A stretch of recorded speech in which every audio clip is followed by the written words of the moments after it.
जब निकले नी घर से बहरिया, चाहे सभे लड़ावल नजरिया, सभे छोड़ चाहे हमरो गोर गाल रे, गोर गाल रे, अरे गोर गाल रे। बात बुझाता? गोरी तोरे चुनरी बा लाल लाल रे, ओसिका गोरी तोरे चुनरी बा लाल लाल रे, रोड पर चले लू कमाल जाए रे।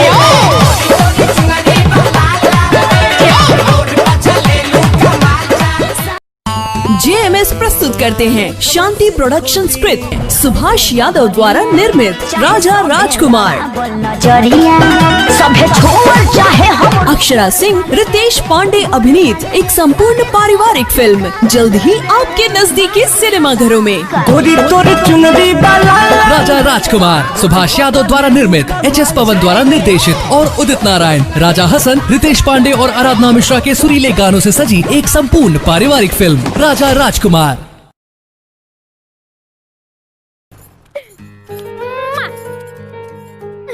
सारा गुस्सा के तो धुआं उड़ा दिलू है जान। थोड़ा खर्चा होई, ढेर चर्चा होई, तोहर परिचा भरा जाई रानी।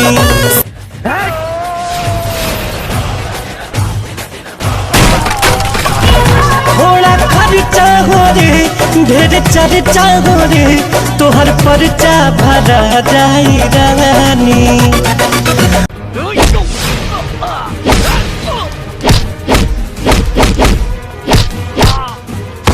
मनवा मिजाज हमर टन टन करता,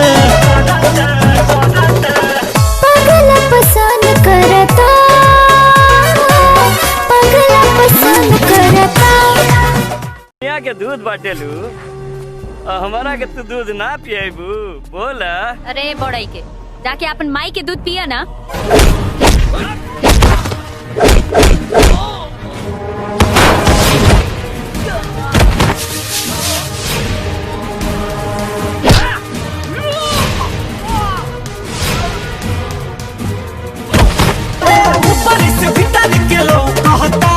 देखिए के मन हमर छौ कहता, मन करे बगल से हाथ लगा के ओही चपहिया टोली टोली। तू निहरवा जाके चोली एही जमार ते हम कोई।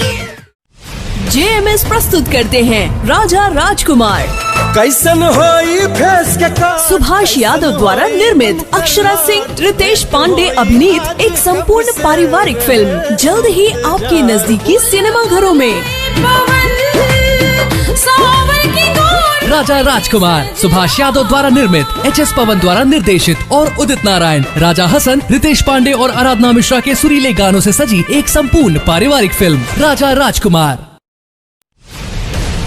JMS प्रस्तुत करते हैं सुभाष यादव द्वारा निर्मित राजा राजकुमार, जुल्मी जवानी तोहार, अक्षरा सिंह, रितेश पांडे अभिनीत एक संपूर्ण पारिवारिक फिल्म जल्द ही आपके नजदीकी सिनेमा घरों में।